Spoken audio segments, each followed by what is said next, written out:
Shalom, shalom, bien-aimés frères et sœurs, que la grâce de Dieu soit notre partage. Bonjour, que le Seigneur vous bénisse, bienvenue dans notre méditation de ce jour.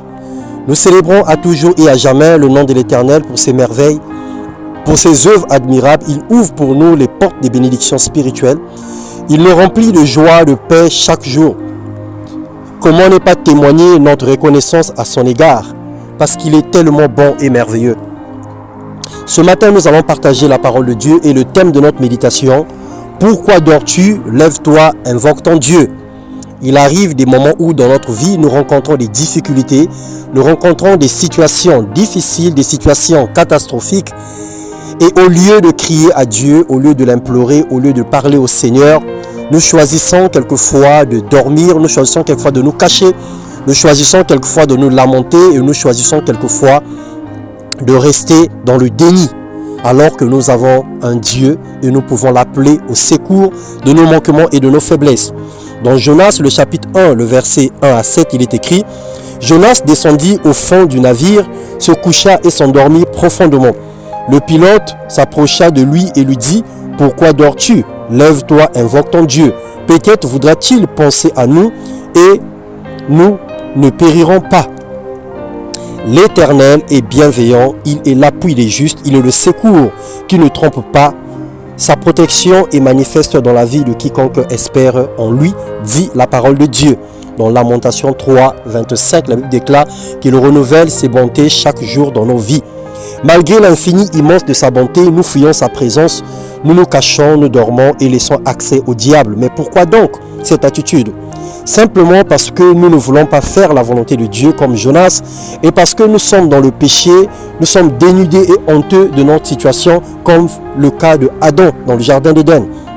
Dans la Genèse, le chapitre 3, le verset 9 à 10, la Bible déclare: L'Éternel appela l'homme et lui dit: Où es-tu? Il répondit: J'ai entendu ta voix dans le jardin et j'ai eu peur parce que je suis nu et je me suis caché. Il avait connaissance de son état et de sa situation.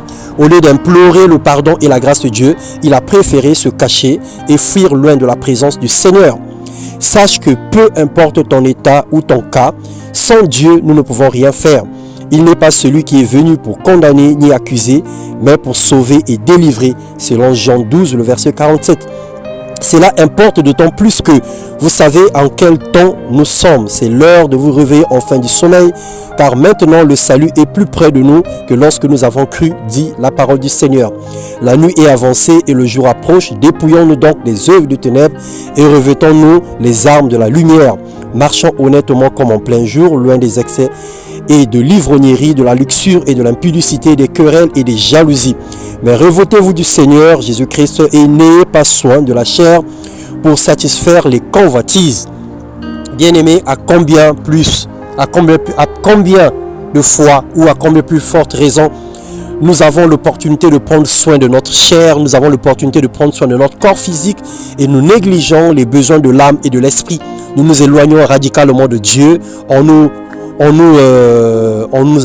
habillant des beaux vêtements, en nous parant des bijoux, en se maquillant, en se faisant beau et belle, mais on ne prend pas soin de notre âme. On se soucie moins de la condition de notre esprit. Soumettons-nous donc à Dieu et soyons intègres. Que le Seigneur nous aide à mener une vie radicale, une vie intègre, une vie de sainteté, une vie de prière, quels que soient nos manquements, quelles que soient nos faiblesses. Peu importe l'état où tu te trouves aujourd'hui, ne te juge pas toi-même, ne considère pas ton péché comme étant le plus grand péché du monde, ne considère pas ton état comme étant l'état le plus déplorable du monde, mais viens au Seigneur tel que tu es et sa main n'est pas courte pour toucher, dit son oreille dure pour entendre. Le Seigneur est juste et fidèle, il a la capacité de te laver, de te nettoyer, la capacité de te sanctifier, il a la capacité de te rendre pur, blanc comme la neige. Que le Seigneur nous bénisse pour rentrer dans une saison de la récolte. Tu as travaillé pour le Seigneur, tu as été à l'œuvre, tu as fait des choses avec Dieu et maintenant c'est le temps où le Seigneur te récompense. Avant la fin de l'année, nous verrons sa gloire et nous témoignerons sa puissance parce qu'il est le maître de temps et des circonstances. Il n'est pas un homme pour mentir ni un fiston pour se repentir. Il est juste et fidèle et il est venu pour nous justifier et son amour n'a pas de fin. Alors lève-toi, relève ta tête, fais honte au diable, repens-toi et attache-toi à Dieu. Prends sa main, et marche avec le Seigneur dans le nom de Jésus-Christ. Amen.